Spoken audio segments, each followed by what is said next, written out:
มาสบายดีน้องสาว PCP ลาวเพื่อทุกคนเนาะสบายดีน้องผู้ที่มีใจบังคับเกี่ยวกับ PCP หลายจนเติบแล้วเนาะที่เราไม่ได้มาลงคลิปรีวิวส่งเครื่องให้ลูกค้าเพราะว่า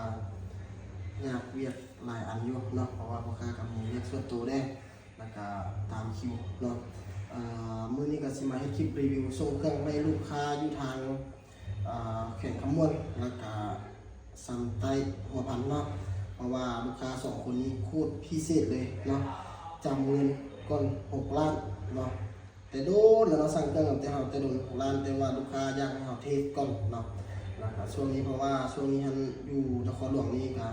มีฝนแน่เราก็เลยว่าบ่ได้ไปเทสเครื่องให้ลูกค้าเนาะแล้วก็มื้อนี้ช่วงมื้อนี้เนาะเริ่มมีแดดอย่างแล้วก็สะดวกแล้วก็เราก็จะไปเทสส่งเครื่องเนาะลูกค้าสองคนนี้ใจแน่ง่ายแล้วก็สะดวกเนาะอันนี้อยู่ใส่นากายแบบแข่งขมวนอยู่เนี่ยเนาะแล้วก็พวกนี้นี่อยู่สันไตเนาะพ้นจังเงินเราตั้งแต่6 ล้านตั้งแต่เพราะว่าเงินเพิ่นบ่พอเนาะเพิ่นจ่ายขอจ่าย2 งวดเนาะแล้ววันนี้เพิ่นจ่ายพอแล้วก็เฮาก็ พอดีประกอบให้เพิ่นเลยตามสั่งเพิ่นเลยเนาะเพราะว่าเพิ่นเอา MC เนาะตัวนี้ราคา7 ล้านเนาะตัวนี้เด้อตามนี้เลยในครบสุดเนาะแล้วลูกค้าพิเศษ2 คนนี้เนาะเฮารับประกันให้1 ปีเต็มนะแล้วก็แถมลูกให้เพื่อนไปเลย2 กับเพราะว่าเพื่อนใจดีกับเขาก็ใจดีกับเพื่อนเนาะการค้าขาย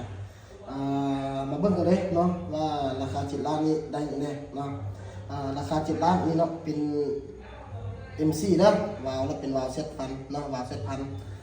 ถังเป็นถังอะลูก้นตัดเนาะเก็บเสียงเป็นเก็บเสียงเกมเต็กเนาะ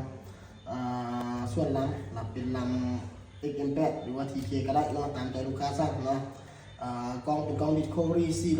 4/16คูณเท่าไหร่ตัวนี้มันไปเด้อ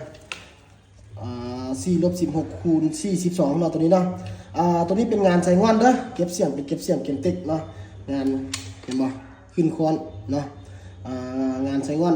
จะขึ้นคอนแบบนิ่มเลยเนาะเก็บเสียงเด้อเก็บเสียงถือว่าเงียบที่สุดอันนี้ที่อยู่ในห้องแคบๆได้นี่เนาะนี่เห็นบ่นี่เนาะถือว่าเงียบนิ่มเลยเนาะอันนี้ของลูกค้าผู้อยู่ซ้ำเหนือซ้ำเตอร์เด้อนี่เนาะอันนี้ของผู้อยู่ขมวดเนาะนี่เลยคือการเลส2 บอกนี้ผ่านการเทสผ่านการทดลองมาแล้วเนาะขึ้นคอนนิ่มๆงานใช้งอนร้อยเด้อตัวนี้เด้อเนาะนี่เนาะเก็บเสียงเป็นเกมเต็กเนาะเก็บเสียงถือว่าเงียบสุดๆเลยเนาะอันนี้เราเทสอยู่ห้องแคบๆได้นี่เนาะเทสอยู่ห้องแคบๆคันเทศจุดบอลโล่งๆบอกกลางทุ่งให้ทุ่งนานี่เงียบเลยตัวนี้เนาะถือว่าบ่มีเสียงอย่างจังน้อยเลยเนาะขอบใจลูกค้าเนาะทั้ง2 คนเนาะอยากซาหน่อยนึงเพราะว่า1ก็ตามคิวได้อันที่2กับช่วงนี้มีฝนของบ่มีเวลาไปเทสให้ลูกค้าเนาะแล้วก็หากช่วงนี้หากมันมีแดดมานี่แหละเนาะเราก็เลยได้เทสแล้วก็ได้ประกอบส่งทางลูกค้าเลยขอบใจเพิ่นหลายๆเด้อที่เชื่อมันทางห้างเฮาเนาะขอบใจ